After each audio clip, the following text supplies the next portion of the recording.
नमस्कार। आज का टॉपिक है काम से सुरक्षा। एक व्यक्ति ने 1000 बेरोजगार स्नातक नवयुवकों को एकत्रित किया और उनके सामने 3 प्रस्ताव रखे। पहला प्रस्ताव सरकारी नौकरी का है, जिसमें 8000 रुपये प्रति माह तनख्वाह मिलेगी। दूसरा प्रस्ताव प्राइवेट नौकरी का है, जिसमें 12,000 रुपये प्रति माह तनख्वाह मिलेगी। व तीसरा प्रस्ताव खुद के कारोबार का है, जिसमें 1 साल मेहनत करने और सीखने के बाद लाखों रुपये महीना भी कमा सकते हैं। सभी को कहा गया कि पहले आप अपने लिए कार्य का चुनाव कर लें, ताकि उस दिशा में आगे कार्रवाई की जाए। उनमें से 990 ने सरकारी नौकरी को, 8 ने प्राइवेट नौकरी को और 2 ने निजी कारोबार को चुना। इंसान के मन में काम का चुनाव करते समय भी बड़ा असुरक्षा का भय रहता है। वह ऐसा काम खोजता है जहां सुरक्षित आय का इंतजाम हो सके। यह नहीं देखता कि काम उसकी रुचि का है या नहीं। वह काम को मात्र रोजगार का साधन मानता है। बस कोई ऐसी नौकरी मिल जाए तो इस जिंदगी का गुजारा हो जाए। उसमें भी यदि सरकारी नौकरी मिल जाए तो बहुत अच्छा है, भले ही तनख्वाह थोड़ी कम भी हो तो चलेगी, क्योंकि मुझ में कुशलता नहीं भी होगी, काम कम भी करूँगा तो भी वह नौकरी सुरक्षित रहेगी। प्राइवेट नौकरी में तो मालिक फिर भी निकाल सकता है, सरकारी नौकरी में तो एक बार नौकरी लग गई तो फिर पक्की है। इसलिए कम तनख्वाह में भी सरकारी नौकरी मिल जाए तो बेहतर है। वहाँ काम करने का भाव नहीं होता, केवल सुरक्षा का भाव होता है। सरकारी नौकरी में कोई बुराई नहीं है, लेकिन सरकारी नौकरी के पीछे जो सोच है वह हमारी समूची व्यवस्था को कमजोर बनाए जा रही है। सरकार ने भी बड़ा उपकार किया। जनता से वोट लेने हैं तो जनता को सुरक्षा तो देनी पड़ेगी। ऐसे कानून बना दिए कि सरकारी नौकरी सुरक्षित रहे। सरकार यह भूलती चली गई कि हमने ये सुरक्षा कानून बनाकर सुरक्षा प्रदान नहीं की, बल्कि देश कभी ऊपर नहीं उठ सकी इसका पूरा इंतजाम कर दिया। आज खुद सरकारें अच्छी तरह जानती है कि हमारे पास जितना तंत्र है उससे 15% भी काम नहीं करवा पाते हैं, तो देश का विकास होगा कैसे?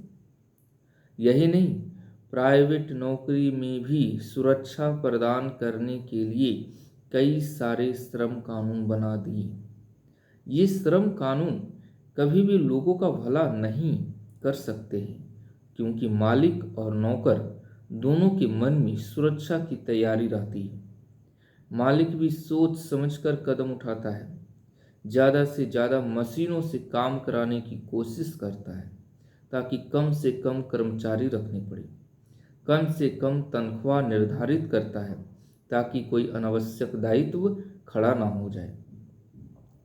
चाहकर भी मालिक अपने कर्मचारियों के लिए उतना अच्छा नहीं कर पाता जितना यदि स्वतंत्र व्यवस्था होती तो उसमें वह कर पाता। श्रमिक भी कानून की आड़ में मालिकों पर दबाव बनाने से नहीं चूकते हैं। हम अच्छी तरह देख सकते हैं कि अनेक कारखाने इस सुरक्षादायक प्रणाली की बलि चढ़ गए हैं।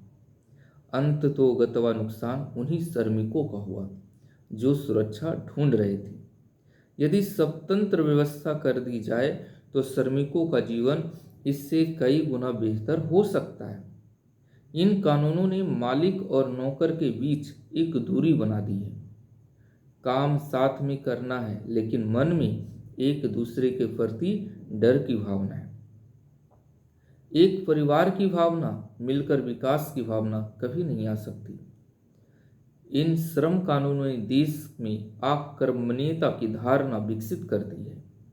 आदमी इसमें अपनी शान समझता है कि काम कम करना पड़े और पैसा अधिक मिल जाए। ऐसा इंसान अपने आप को समझदार और चतुर मानता है। यह एक प्रकार का रोग है जो पूरी व्यवस्था को खाए जा रहा है और इंसान के स्वयं अपने विकास में बाधक बना हुआ है। जिन देशों में ऐसे श्रम कानून नहीं है, वहाँ की स्थिति का अध्ययन करेंगे तो बात पूरी तरह स्पष्ट हो जाएगी। इंसान अपनी रुचि का काम चुनकर पूरी ऊर्जा लगाकर बहुत बड़ा कार्य कर सकता है।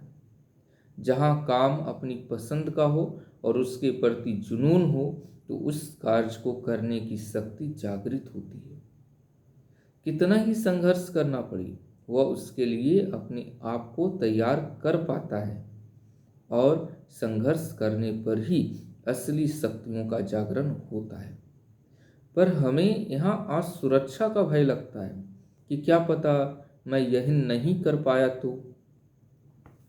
सुरक्षा ढूंढने के चक्कर में वह कोई ऐसा काम ढूंढ लेता है जहाँ उसकी रुचि हो या ना हो। काम करने का भाव वहाँ होता ही नहीं है। काम से उसे प्यार नहीं होता है। एक मजबूरी समझकर जिंदगी भर उस कार्य को करता रहता है। जितना काम कम करना पड़े उतना ही अच्छा समझता है। ज़्यादा से ज़्यादा छुट्टियां मिल जाए, काम के घंटे भी कम हो जाएं और काम पर जाए तो वहाँ भी काम नहीं करना पड़े, इस प्रकार की इच्छा मन में पनपती रहती है। जिन दिनों ऊपर से थोड़ा काम का दबाव आ जाए उन दिनों अपने काम से बड़ी शिकायत रहती है। सरकारी नौकरी से सेवानिवृत्त होने के बाद व्यक्ति कितना प्रसन्न होता है, जैसे किसी जेल से निकला हो। इसकी बड़ी खुशी मनाता है, लोगों को बुलाकर भोज देता है। अभी उसे यह पता नहीं है कि आगे की जिंदगी इससे भी बदतर है। जब करने के लिए कुछ काम नहीं होगा और कोई काम मेहनत वाला मिल भी जाएगा तो वह करने की आदत नहीं होगी। जब इंसान के पास कोई काम नहीं होता तो अच्छा भला इंसान भी अपने आप को बीमार महसूस करता है। अपनी रुचि का काम करने वाला व्यक्ति कभी अपने काम से सेवानिवृत्त होना नहीं चाहता। इस तरह की भावना लोगों में विकसित करना कि आप काम पूरी कुशलता से नहीं करेंगे तब भी आपको सुरक्षा देना किसी की जिम्मेदारी है, यह कैसी सुरक्षा है? यह कैसा पाठ है? यह सुरक्षा नहीं है।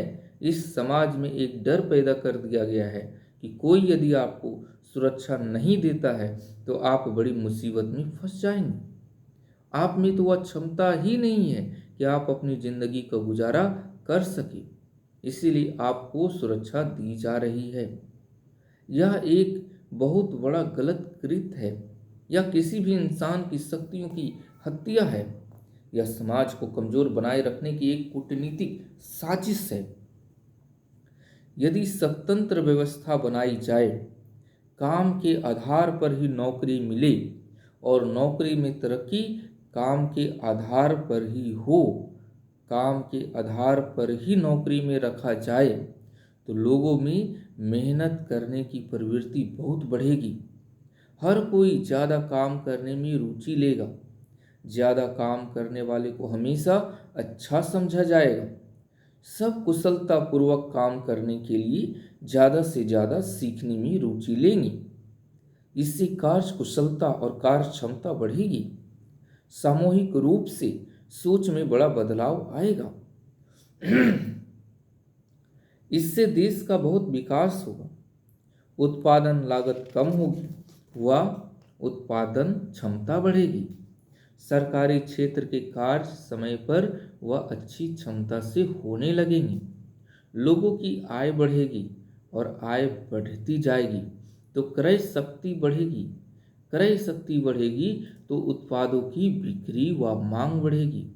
इससे उद्योग धंधों का विकास होगा, जिससे सबका रोजगार के अवसर बढ़ेंगे।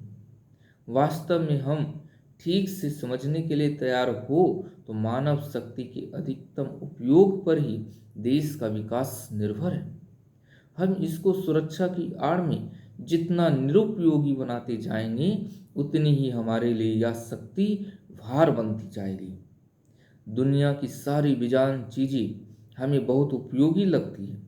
सारे पेड़ पौधे, जमीन, पत्थर, मिट्टी, पानी, बर्फ, खनिज आदि चीज़ें जितनी ज़्यादा हो उतनी हमें खुशी होती है। इसकी वजह सिर्फ यही है कि हम इनका उपयोग पूर्ण रूप से करते हैं। जिस दिन मानव शक्ति का उपयोग भी हम पूर्ण रूप से करने लग जाएंगे उस दिन मानव शक्ति से हमें उससे भी ज़्यादा खुशी होगी। जय भारत।